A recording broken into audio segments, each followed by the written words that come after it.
پیارے بیٹے، آج میں آپ کو ایک غریب آدمی کا اللہ اور اس کے رسول سے محبت کرنے کا بہت ہی سبق آموز واقعہ سنانے والا ہوں۔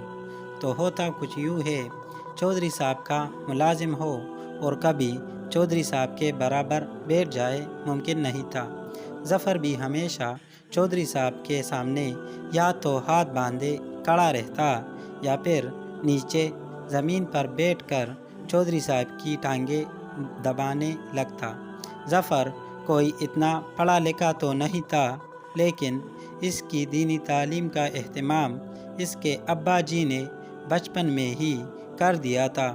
مولوی صاحب نے ظفر کی دلچسپی دیکھتے ہوئے اسے کچھ صورتیں بھی حفظ کروا دی تھی۔ وہ نماز بھی بڑی پابندی سے ادا کرتا اور مسجد میں اسے بڑا سکون ملتا۔ چودھری صاحب جب حج کے لیے جانے لگے تو ظفر کافی دیر تک ان کے ہاتھ چومتا رہا۔ اسے اللہ کے نبی صلی اللہ علیہ وآلہ وسلم کے سامنے حاضری دینا کہاں نصیب ہوتا، لیکن وہ اپنی طلب کا اظہار حاجیوں کو رخصت کرتے اور ان کی واپسی پر بڑی عقیدت سے کیا کرتا۔ چودھری صاحب جب جانے لگے تو بڑے فخر سے ہر ملاقاتی کو بتاتے کہ وہ حج پر جا رہے ہیں۔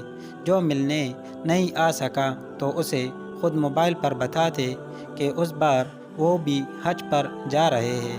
ظفر یہ ساری کارروائی دیکھتا رہتا اور پتہ نہیں کیا سوچتا رہتا۔ چودھری صاحب جاتے ہوئے ظفر کو اپنی زمینوں کی دیکھ بھال کا بڑا زور دے کر کہہ کر گئے تھے۔ یہ وہی زمینیں تھیں جنہیں چودھری صاحب نے اس وقت ظفر کو دکھائی تھی جب وہ برسوں پہلے ان کے ہاں ملازم ہوا تھا۔ وہ کہہ رہے تھے، اوئے ظفر، جہاں تک تیری نظر جا رہی ہے نا، وہاں تک اپنی ہی زمینیں ہیں۔ تو نے تو خواب میں بھی اتنی زمینیں نہیں دیکھی ہوگی۔ ظفر نے صرف اتنا جواب دیا تھا، چودھری صاحب اللہ خوش رکھے، میری بھی اتنی ہی زمین ہے جتنی آپ کی ہے۔ چودھری صاحب نے ظفر کو اپنی کمی کو بڑے غرور سے دیکھا اور ایک کہکہا بلند کر دیا۔ چودھری صاحب سمجھے کہ ظفر شاید خود بھی ہے، بے عقلا ہے۔ اگر وہ اس قبرستان کو دیکھ لیتے جو ان کے دائیں طرف اپنی گود پہ لائے ہوئے تھا اور جسے ظفر نے دیکھ کر چودھری صاحب کو ان کی بات کا جواب دیا تھا، تو شاید چودھری صاحب کو بھی رب کے انصاف پر یقین آ جاتا۔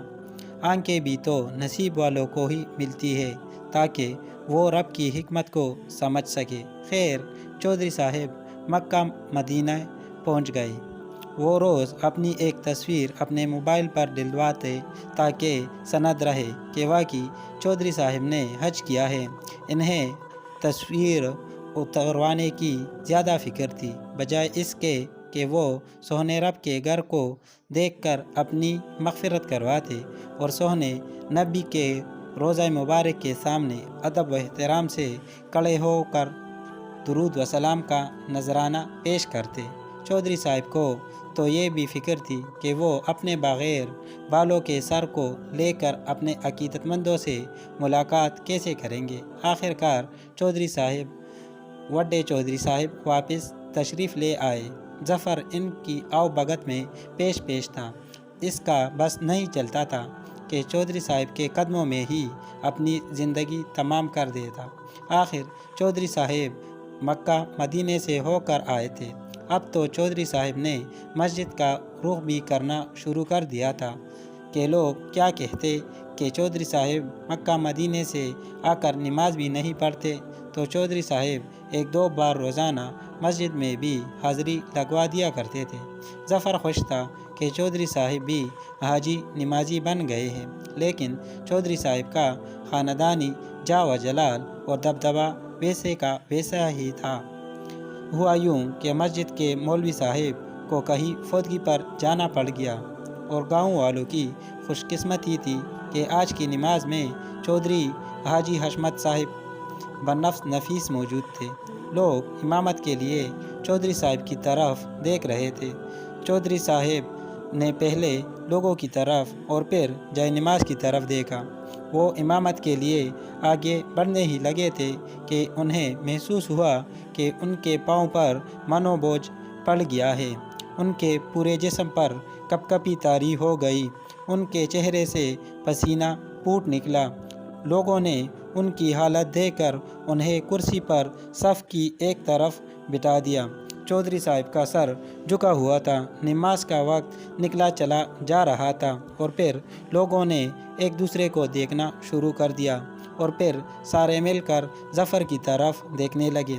سونے رب نے اپنے سونے گھر میں اپنے سونے مصلے پر ایک کمی کمین ظفر کو کھڑا کروا دیا تھا۔ تو پیارے بیٹے، اس کہانی سے آپ نے کیا سبق حاصل کیا؟